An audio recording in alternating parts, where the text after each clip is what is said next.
अस्सलाम वालेकुम हुब्बे वतन पाकिस्तानियों। अगर पाकिस्तान में बात की जाए अदल और इंसाफ की तो पूरा पाकिस्तान इस टाइम पर चीफ जस्टिस ऑफ पाकिस्तान की तरफ देख रहा है। आज वकीलों ने भी चीफ जस्टिस साहब को ऐसा रगड़ा दिया, अगर इस बंदे में ज़रा भी शर्म और हया नाम की कोई चीज़ हो तो अगर ये कानून और इंसाफ के मुताबिक फ़ैसले नहीं दे सकता तो इस बंदे को ये कहकर रिज़ाइन कर देना चाहिए कि मैं पाकिस्तान के साथ मुखलिस नहीं हूँ, लिहाजा जब मैं पाकिस्तान के हक में फ़ैसले नहीं दे सकता तो मुझे इस ओहदे पर रहने की ज़रूरत नहीं है। आज वकील साहब ने मोहतरम चीफ जस्टिस साहब से ऐसा सवाल कर दिया कि जो इस टाइम पर सोशल मीडिया पर गर्दिश कर रहा है कि चीफ जस्टिस साहब, क्या आप ऐसा इलेक्शन करवाना चाहते हैं जहां मुल्क की सबसे बड़ी जमात को ना कागजात जमा करवाने की आज़ादी है और ना ही किसी किस्म की सियासी तंजीम साजी की इजाज़त है। आप तो रियासत मां जैसी के नारे लगाते थे, आप क्यों सो रहे हैं? लेकिन अगर आप सो रहे हैं तो तारीख जाग रही है।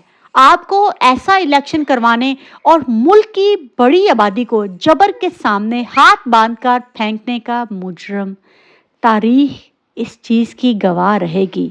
अब फैसला आपने करना है कि आपने पाकिस्तानी अवाम का साथ देना है या कि किसी और का। तो अब इसका जवाब चीफ जस्टिस साहब तो क्या देंगे, मैं ही आपको अगली बात भी बता देती हूँ कि ये चीफ जस्टिस कौन सा इंसान का बच्चा है जो वकील साहब इससे अपील कर रहे हैं। ये भी सारी साजिश का हिस्सा है। अगर ये जज उस टाइम पर 12 बजे अदालतें ना लगाते तो आज पाकिस्तान में जो तबाही, बर्बादी और मुल्क जो है वो सदियों पीछे चला गया है, शायद हालात कुछ मुख्तलिफ होते। काफी अरसे बाद अब हमें ये यकीन हो चुका है कि जहां भी तराजू हो तो वहां पर खरीदो फरोख्त होगी, वो चाहे अदालत का तराजू हो या दुकान का। दोनों का काम यही है कि इंसाफ अब बिकेगा। दूसरी तरफ पंजाब के हर डिवीजन में एंटी करप्शन को ये टास्क दे दिया गया है कि पीटीआई के जो भी उम्मीदवार टिकट पर खड़े हों उनके मुखालिफ जो हैं वो केस खोल दिए जाएं।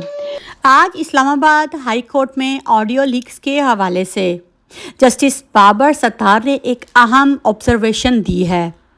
बुशरा बीबी और लतीफ़ खोसा की ऑडियो लीक के हवाले से केस की समाअत हुई तो मसूफ फरमाते हैं कि ऑडियो टेप की इजाज़त किसी को भी नहीं है। आखिर कोई तो है जो ये ऑडियो टेप कर रहा है, अभी तक किसी ने ये नहीं बताया। जस्टिस साहब जो हैं वो अटॉर्नी जनरल मंसूर अवान से ये सवाल कर रहे थे। ऑडियो लीक केस की समाअत जब होती है तो तमाम टीवी चैनल जो हैं वो इस किस्म की ऑडियो नशर नहीं कर सकते। आगे से पैमरा के वकील जो हैं वो ये फरमाते हैं कि हम मौसर तरीके से बतौर रेगुलेशन काम कर रहे हैं। क्या आपने टीवी चैनल्स को किसी और केस में फौरी हदायत दी हैं? आप ये कह रहे हैं कि फौरी तौर पर हम एक्शन नहीं ले सकते, तो इसका मतलब ये है कि कंप्लेन जो है वो एक दफ़ा फिर से पैमरा की कौंसिल के पास जाएगी और इस पर जो है वो फौरी तौर पर कोई भी एक्शन नहीं लिया जाएगा। लेकिन जब बात इमरान खान की हो, कोई प्रोग्राम बंद करवाना हो, इमरान खान के नाम पर पाबंदी लगानी हो, किसी के बयान पर जो है वो मजम्मती नोट चलवाना हो, तो ये पैमरा भाग के एक नोटिफिकेशन जारी करता है। और अब ये कौन सी लॉजिक है कि अब ये इतने ड्रामेबाजी कर रहे हैं? ये सीधे क्यों नहीं कहते कि ये काम आईएसआई करती है?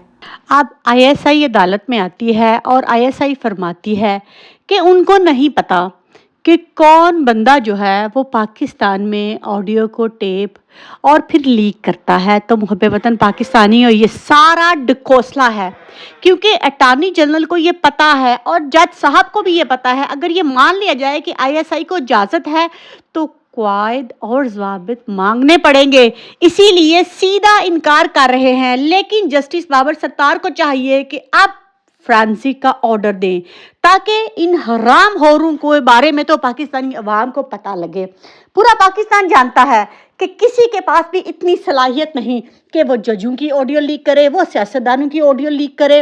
ये ऑडियो लीक सिर्फ इसीलिए की जाती हैं ताकि इन लोगों को ब्लैकमेल किया जाए, इनसे अपने मुतालबात मनवाए जाएं।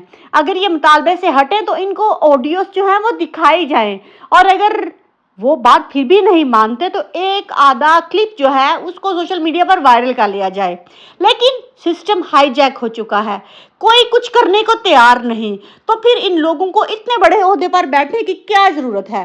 کرسی سے اتر جائیں اور کم سے کم اپنی اور اس عہدے کی عزت بچا لیں، اتنا کہیں کہ ٹھیک ہے ہم انصاف کے لیے آئے تھے لیکن ہم اس عہدے پر انصاف نہیں کر پائے، لیکن خدا کے لیے کچھ پاکستان کا سوچو۔